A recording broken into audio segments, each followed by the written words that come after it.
I extended my hand, prepared to welcome the new CEO. That single gesture was enough for the chairman to decide I didn't belong at his table. He didn't look at my face first. His eyes went to my hand, then to the folder tucked under my arm, then to the flowers I was holding. White lilies and eucalyptus, the kind an assistant orders to make a room feel inviting for a major announcement. The cameras were already live. Red lights on. 3 angles. One for the internal stream, one for external investors, and one for the archive no one thinks about until there's a scandal. I stepped beside his chair, reached out toward the incoming CEO, and said, "Welcome to Northbridge." Before the new CEO could respond, the chairman turned his head, noticed my gesture, and let out a small, rehearsed scoff into his lapel mic. "I don't shake hands with low-level employees," he said, loud enough to be perfectly clear in the room and across every live feed. The response was instant. A couple of board members smirked. Someone halfway down the table gave that nervous laugh people use when they know something is wrong, but don't want to be the first to acknowledge it. One of the communications staff at the back lifted a folder to hide his grin, as if that would somehow block the cameras aimed directly at us. The new CEO, Ethan Marsh, shifted in his seat and looked down at the table instead of at my hand. He didn't shake it. He didn't speak. He didn't correct the chairman. He simply looked away. I kept my hand extended, not yet pulling it back. For a brief moment, that seemed to unsettle the chairman. His smile slipped slightly. His eyes moved from my hand to my face, as if checking whether I had misunderstood the hierarchy he had just announced to the entire room. The flowers felt heavier against my arm. "I'm here as instructed," I said, keeping my voice steady. He leaned back, making no effort to hide his contempt. "Then stand where you're told," he replied. "This meeting is for executives."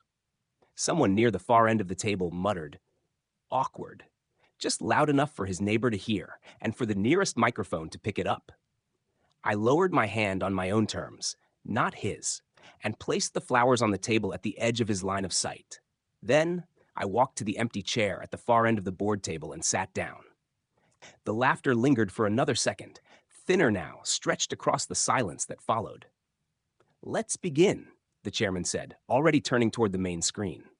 The first slide appeared. Logo, date, Northbridge Holdings Leadership Transition and Capital Structure Update. I waited. Let them clear the title. "Before you go any further," I said, "there's one thing you should know."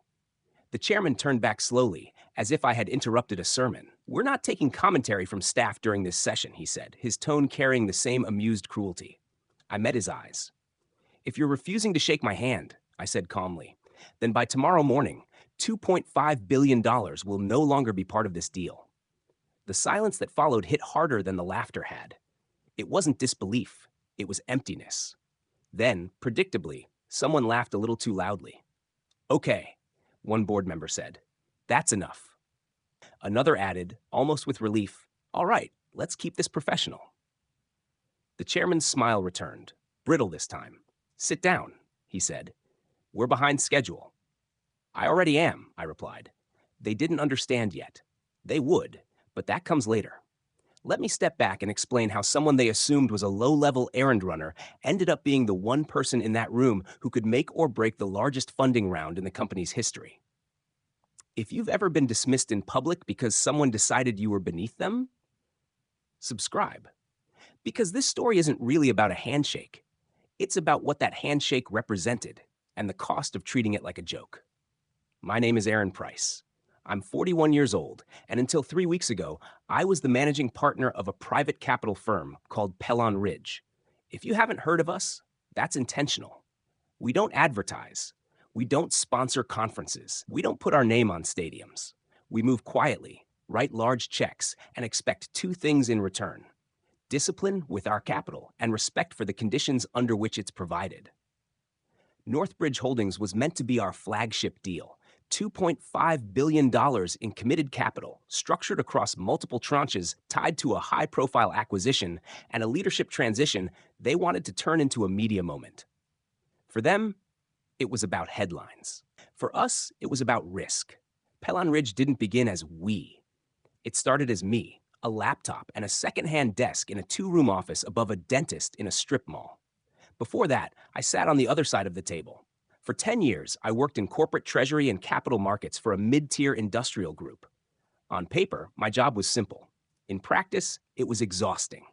Keep the company funded, keep it compliant, keep the rating agencies from turning us into a cautionary tale. I saw firsthand what happens when capital is treated as an entitlement instead of a responsibility. I watched bankers smile across the table while quietly downgrading risk because a CEO couldn't stop talking on earnings calls. I saw deals collapse because someone in power decided humility was optional. My father used to say something that stayed with me long after he passed. Money doesn't change people. It just makes it easier to see who they already are. After one too many strategic refinancings that were really emergency life support, I walked away. I took what I knew about capital structures, covenants, and how executives think or fail to think under pressure, and I started Pelon Ridge. The pitch was direct. We write large checks. We don't interfere with daily operations. But the price of that freedom is specific behavior when it matters. Our first fund came from a small group of institutional backers who were tired of watching their investments destroyed by management teams whose egos ran ahead of their ethics. On paper, we focused on IRRs, covenants, and exit multiples. In reality, we stood for something simpler. Don't misuse other people's money. Don't be cruel to the people who keep your company alive. Don't treat accountability as optional. Northbridge came onto our radar during what they called a transformation phase, which was a polite way of saying they had grown too fast, taken on too much debt, and now needed cash and a story to go with it. They were a collection of mid-market businesses bundled into a single holding company, logistics, industrial services, and a tech platform they struggled to explain even in their own materials. They had scale. They had name recognition. They had solid assets. What they lacked was liquidity. Their outgoing CEO had spent 5 years chasing acquisitions like trophies. He leveraged the balance sheet, cut operational strength instead of excess, and smoothed over problems with phrases like short-term volatility and transitory headwinds. Eventually, the market stopped believing him. Vendors tightened terms. Banks stopped returning calls as quickly. By the time Pelon Ridge stepped in, Northbridge needed both capital and a leadership reset. On paper, they secured both. The deal was structured. Pelon Ridge would commit $2.5 billion in private capital. In return, Northbridge would appoint a new CEO with a clear mandate to clean house and stabilize operations. The board would adopt governance reforms designed to prevent another acquisition spree driven by ego rather than strategy. And then there was the clause, the one most people skimmed past because it looked like standard legal filler. I had insisted on it. Our counsel drafted it. We called it, politely, the conduct integrity provision. In plain terms, it stated that if, during negotiations or closing, any documented conduct by senior leadership materially damaged the company's reputation or that of its incoming leadership, Pelon Ridge could withdraw its capital commitment immediately. No penalties, no delays, no renegotiation. Capital gone. For me, it wasn't theoretical. It was based on experience. 2 years earlier, we had committed $600 million to a regional infrastructure firm. I trusted their chairman and delegated too much to my second-in-command. 3 days before closing, a video surfaced showing the chairman berating a line worker in front of a full town hall, calling him replaceable trash while others laughed along. We still closed. We shouldn't have.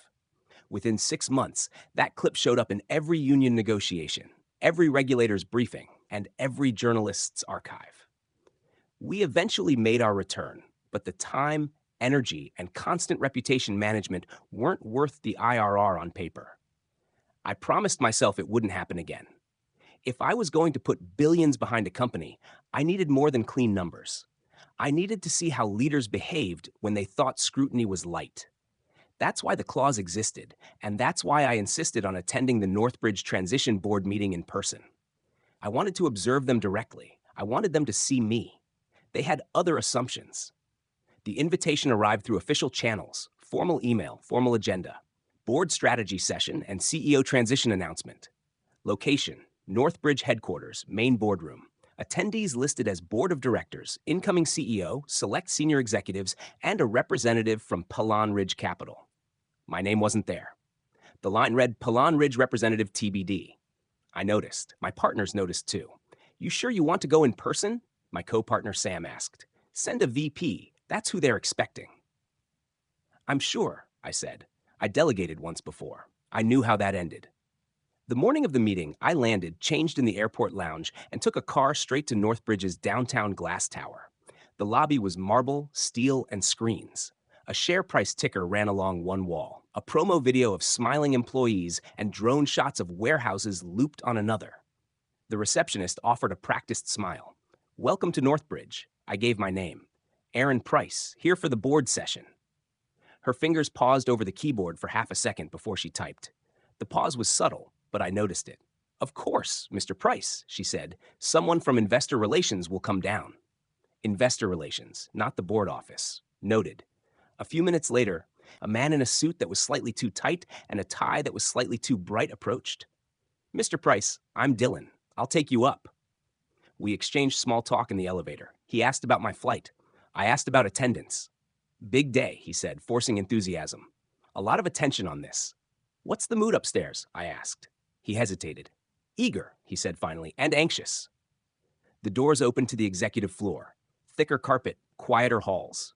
Dylan led me past framed photos of former CEOs shaking hands, cutting ribbons, posing in front of assets the company no longer owned. We stopped at a set of double glass doors. 2 cameras were mounted above them, red lights currently off. For the webcast, Dylan said when he saw me look. Leadership wants transparency today. I thought of the clause. Good, I said. Inside, the boardroom looked exactly like a catalog version of corporate success. A long, polished table, high-backed leather chairs, one wall of glass overlooking the city, the opposite wall lined with large screens already set for slides. In the corner on a credenza sat the flowers, white lilies and eucalyptus. The same arrangement I'd seen on the invoice Pelon Ridge received when we agreed to sponsor refreshments and decor. They asked me to bring those in when I arrived, I said, nodding toward them. Dylan picked them up and handed them to me. Optics, he said quietly. They wanted the room to feel warm. I took the flowers. Warm wasn't how I'd describe what followed. The chairman of the board was Gerald Lang. Early 60s, sharp suit, sharper smile. He liked to call himself old school. Others used different terms when he wasn't present. We'd met once briefly during an earlier diligence session, maybe 7 minutes. Not long enough for him to remember me. Long enough for me to remember him. When I entered the room, several people were already seated. Gerald at the head of the table. 2 directors to his right, 1 to his left. Ethan, the incoming CEO, near the middle, flipping through a printed deck. A communications team at the back setting up the live stream. One camera's red light clicked on as I crossed the threshold.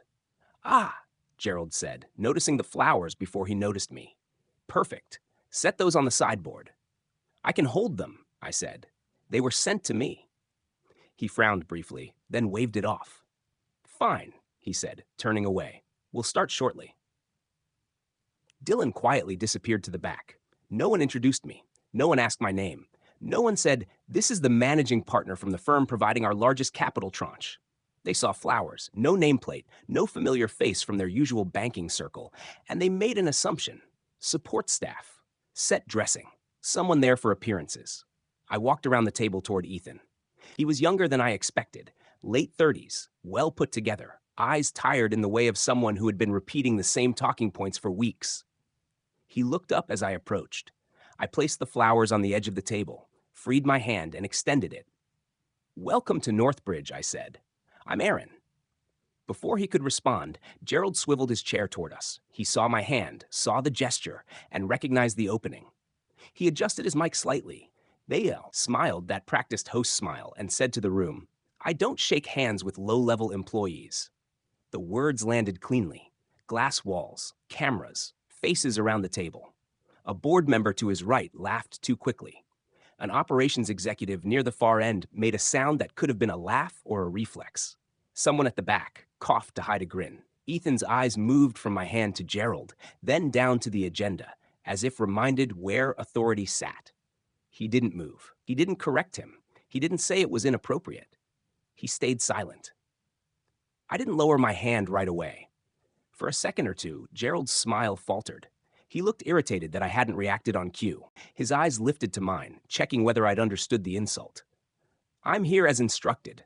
I said, my voice even enough that the nearest mic picked it up clearly. Then stand where you're told, he replied. This meeting is for executives. The communications staffer at the back shifted his stance. He knew how that would sound on playback. I lowered my hand slowly and took an empty seat near the end of the table. No nameplate, no designation. Fine. They had written me out of their script. They were about to learn the cost of that. Let's begin, Gerald said, turning to the main screen. The first slide appeared. Logo. Tagline. We are Northbridge. He launched into his opening remarks. I listened carefully. The cadence of his voice, the way others responded, the small tells that surface when people assume everyone in the room is aligned. He spoke about historic partnerships, strategic capital, aligning leadership with long-term shareholder value. He didn't mention Pelon Ridge by name. He didn't mention the clause. He certainly didn't mention that the person he just dismissed controlled more leverage over his next 5 years than anyone else present. When the second slide came up, transaction overview, I spoke. Before you go further, I said, loud enough to interrupt his momentum, there's something you need to know. Gerald turned, annoyed. We're not taking input from staff during this session, he said. You can share notes with investor relations afterward. I met his eyes. If you're refusing to shake my hand, I said, then by tomorrow morning, $2.5 billion will no longer be part of this deal. The room didn't gasp. Boardrooms don't. They go silent, completely. Phones stopped. Pens froze. Eyes shifted. Someone laughed a moment later, but it was forced and too loud, the kind of sound meant to drag a room back onto a familiar script. All right, a director said. That's enough drama. Let's stay focused. Gerald smiled at me, but it never reached his eyes. Take a seat and save the theatrics, he said. Capital is being handled. I am capital, I replied, then added, but I'm getting ahead of myself. The power wasn't in that line anyway. It was in what followed, in how they reacted, and in how the clause finally did exactly what it was meant to do. You don't walk into a room like that intending to pull the plug. You arrive with conditions, not ultimatums. You keep the nuclear option for the moment. You're certain the people across from you are a real risk, not just an annoyance. I didn't decide to withdraw in that instant. I had already decided where the line was. Gerald didn't just cross it. He documented it on camera during a live session with an incoming CEO watching and a board whose stated role was to manage reputational risk. He turned deliberate disrespect into a joke, not privately, but on a broadcast. That made it clear that moving forward would tie Pelon Ridge's name and our investors' money to a leadership culture that treated open contempt as acceptable under lights. The clause was explicit. Documented conduct during negotiations that materially harms reputational integrity. The documentation was blinking red in the corner of the room. The only question left was whether I meant what I had written. They continued as if I hadn't spoken, which is what people do before they accept that consequences are real. Let's hear from finance, Gerald said. The CFO, Paul Graves, a careful, exact man, cleared his throat and began. Debt schedules, refinancing plans, projected cash flow with and without Pelon Ridge's commitment. It was a clean presentation, confident tack, built on an assumption he never should have treated as guaranteed, that the capital would be there because it was wanted, not because it had been earned through conduct. When I moved the flowers from the table to the floor so they wouldn't block my view of the slides, Gerald glanced over. You can leave those outside, he said, irritation undisguised. They're distracting. I'll keep them here, I said. That wasn't a suggestion, he replied. They were sent under my name. I said, they stay. A few heads turned. Ethan looked up for the first time since the meeting started, his eyes moving between us. We're not here to debate decor, Gerald said, sarcasm heavy. We're here to finalize authority. Authority requires clarity, I said. That drew a few narrowed looks. And who exactly are you here for? He asked. I'm here for the capital, I said. He gave a short, dismissive sound. That's being handled. Thank you. At the far end, Paul glanced from Gerald to me, then back to his notes. He hesitated. Before we move on, he said carefully, we still haven't confirmed final sign-off from the capital provider. Legal will handle it, Gerald snapped. We've covered this. With respect, Paul said, the release requires direct confirmation. It's not a formality. His eyes flicked to me. Gerald followed the look, irritation sharpening. From the Capitol controller, Paul corrected. The room adjusted in small ways. Chairs shifted. Pens stopped. Eyes turned. I met Gerald's stare. That would be me, I said. For a moment, he actually looked at me, not at the flowers or my seat, but at my face. You're saying you control the funds? He asked slowly. I'm saying I'm the managing partner at Pelon Ridge, authorized to release them, I replied. A director down the table scoffed. You? Yes, I said. Ethan leaned forward, finally engaging. How much authority are we talking about? Over the full commitment. All of it, I said. The silence returned, heavier this time. Pelon Ridge's tranche represents the largest portion of this structure, I added. Without it, the remaining commitments can't proceed as designed. Some won't proceed at all. That's not what we were told, Gerald said. That's because you never asked, I replied. Paul nodded once. He is listed as the sole signatory on the primary capital agreements. Gerald's voice cooled. This meeting is about final alignment, not introductions. Final alignment requires the person who can say yes, I said, or no. A director cleared his throat. So this isn't ceremonial. It never was, I replied. Gerald straightened, trying to regain control. Then perhaps we should restart properly now that roles are clear. If you'd like, I said. He paused just long enough for the room to understand that the dynamic they walked in with was not the one they had anymore. They just didn't yet know how fast it was about to change. Paul wouldn't let it fade. As they tried to move back into the deck, he tapped the folder in front of him. There's one item we still need to acknowledge. Gerald didn't look at him. We've acknowledged everything. The conduct provision, Paul said. That caught attention. Pages flipped. This one, a director said, reading, reputational conduct, capital withdrawal rights. Ethan leaned forward. What does it say exactly? It links capital deployment to reputational integrity during negotiations, Paul said. Any documented conduct that materially harms standing allows for immediate withdrawal. He didn't look at me. He didn't need to. Another director skimmed further. It doesn't require intent, he said, just impact and documentation. That's boilerplate, Gerald snapped. We include that everywhere. It was revised, Paul said quietly. Pelon Ridge requested the language. At my insistence, I added. Gerald turned to me. You were worried about optics? I was concerned about behavior, I said. He scoffed. This is becoming a distraction. We're talking hypotheticals. No one is misbehaving. A director glanced up at the small camera in the corner. This meeting is being recorded. For transparency, Gerald said sharply. Yes, I said. For transparency. That wasn't the moment that ended him, but it was the moment he lost control of the narrative. When the recess was called, people moved quickly, the way they do when they want distance from a room, charged the wrong way. 10 minutes, Gerald said, circling the table. We'll reconvene and wrap this. Chairs scraped. Voices rose. Bodies angled away from me, as if proximity might become liability. I stayed seated a moment longer, noting who left first, who lingered, who pretended to check their phone while already messaging someone about what had just happened. Then I stood, gathered my folder, left the flowers on the floor, and walked into the corridor. The hallway was cooler and quiet. 2 directors near the window stopped talking when they saw me. Gerald passed by on his phone, already reframing. It's just posturing, he said into the call. We'll calm him down. He didn't lower his voice. Paul approached. Aaron, we should talk before we go back in. Not now, I said. He nodded. Understood. I stepped into a small alcove near the service elevator and pulled out my phone. 1 number. No hesitation. Sam answered on the second ring. Activate the withdrawal, I said. Effective immediately. A pause. All of it? All of it. Reason code, conduct during negotiations. Documentation available. Understood. We'll execute now. You sure? Yes. The line went dead. I put the phone away and stood there, my pulse settling instead of rising. If you don't act when a line is crossed, it was never a line. It was a suggestion.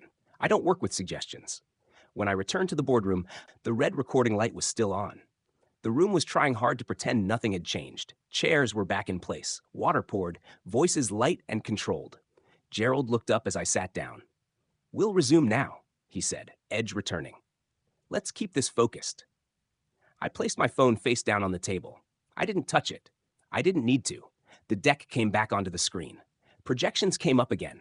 Charts, timelines, every one of them built on an assumption that was already gone. On this slide, Paul began, you can see the liquidity runway with the Pelon Ridge commitment. His phone buzzed. He glanced down, and his expression shifted instantly. The words stalled in his throat. Another phone buzzed, then another, a low, uneven chorus around the table. Let's silence devices, Gerald said sharply. We're in the middle of a meeting. Paul didn't reach for his phone. He stared at the screen, then at the second notification that arrived a moment later. The color drained from his face. Paul, Gerald said, is there a problem? Paul swallowed. The primary tranche, he said, it's been withdrawn. The room reacted without moving. Withdrawn how? Gerald asked. We're in the middle of closing. Executed, Paul said. Confirmed, full amount, $2.5 billion. That's not possible, a director said. We have timelines. We had timelines, Paul replied. They just changed. Ethan looked at me. Did you? Yes, I said. You can't just pull that kind of capital, Gerald said. You signed. We signed. The clause allows it, I said. You made sure the conditions were met. He stood again. This is unacceptable. You will reverse it now. There's nothing to reverse, I said. It's done. You don't get to decide that. This board does. The board doesn't own Pelon Ridge's money, I replied. You were given access to it under conditions. You violated them on camera. We can explain this, he said, scanning the table for support. He's overreacting. It was a joke. It's documented conduct in a formal negotiation session, a director said, in front of the incoming CEO on a live stream. It makes us look like we treat people like trash, another added quietly, because we do. Phones were no longer vibrating with alerts. They were ringing. Assistants, banks, external investors, trading desks. Someone near the center covered his mic. Pre-market indicators are reacting. How bad? Double digits. Down. Ethan rubbed his face. You're comfortable with this? He asked me softly. Letting everything collapse? This didn't collapse because I withdrew, I said. It cracked because your chairman chose to humiliate someone on camera instead of protecting the company he's meant to steward. Gerald slammed his hand on the table. This meeting is suspended. No, the lead independent director said. It isn't. We're required to address governance now. You're not removing me over one misread moment, Gerald said. This isn't one moment, the director replied. It's a pattern, and now it has a price. The cameras kept recording. No one moved to shut them off. Maybe they forgot. Maybe they knew it no longer mattered. What followed wasn't loud, it was procedural. Boards don't revolt theatrically, they follow rules. Extraordinary session. Bylaw references. Motions. Votes. Underneath it all was something simpler. Self-preservation. They'd watched their chair publicly demean the person controlling their capital. They'd seen him double down. Then they saw the immediate financial impact. Loyalty to him didn't outweigh loyalty to their own reputations. Within an hour, Gerald was placed on administrative leave. Ethan's appointment was paused pending review. A committee was formed to reopen discussions with capital partners under revised terms. They invited me to that conversation. We can find a path forward, the lead director said in a smaller room afterward. Concessions, clarifications, a joint statement. There isn't a path forward, I said. We can restructure governance, he pressed. New covenants, direct oversight from Pelon Ridge. I shook my head. This isn't about structure. It's about culture. You built a room where your chairman thought he could say what he said and everyone would laugh. I'm not funding that. You're walking away from a lucrative deal, he said. I'm walking away from a chronic problem, I replied. Is there anything we can say to change your mind? No, he exhaled. Then I suppose we thank you for the consideration thus far. You don't need to thank me, I said. Just learn from it, or don't. I won't pay to find out. By that afternoon, the story hit the wires. My name wasn't in the first round. The headlines focused on Northbridge. Private capital firm withdraws $2.5 amid governance concerns. Incoming CEO appointment questioned. Board chair under scrutiny after internal footage. I watched one segment muted in an airport lounge. Two analysts debated whether investor activism had gone too far. One said, it's just a comment. People are too sensitive. The other replied, it's a comment that cost them billions. That's not sensitivity. That's accountability. I didn't need the audio. I'd been there when the line was crossed and when the clause triggered. I closed the screen and turned my phone face down. A message came in from Ethan. I should have said something. I looked at it, then replied, you had the mic. You chose not to use it. He didn't respond. Back at Pillon Ridge, my partners were waiting. We didn't celebrate. We did what we always do. We reviewed. What did we learn? Sam asked. That the clause works, I said. Only if you enforce it, he replied. Then we enforce it, I said, every time. That afternoon, we outlined the next fund, cleaner, sharper, with clarity from the first conversation. Conduct clauses aren't symbolic. Respect isn't optional. Capital can walk when behavior contradicts the story a company tells about itself. One junior asked carefully, "Won't this make some boards nervous about taking our money?" "Good," I said. "If they're worried about acting decently while cameras are on, they're not our partners." Later that week, a journalist called. "One comment," she said. "People want to know why you walked away." "They already know," I said. "They saw it. Is there a lesson executives should take?" "There is," I said. "Respect isn't something you show after a deal is signed. It's the cost of entering the conversation. If you can't manage that with cameras on, you won't get the chance to prove you can when they're off." She asked if she could quote me. "Sure." "Can we use your name?" "Yes." "Use it accurately." People assume power announces itself with titles, corner offices, or speaking slots. That day, it didn't. It walked in carrying flowers, with no nameplate at the table. They saw what they wanted to see, and treated me according to a story they'd already written. Then they learned, at significant cost, that misjudging the quiet person at the far end of the table can be more expensive than anyone there is personally worth. I held my hand out to greet a new CEO. The chairman decided that was beneath him. He thought the laugh was cheap. It turned out to be priced at $2.5 billion. Thanks for listening. I'll see you in the next one.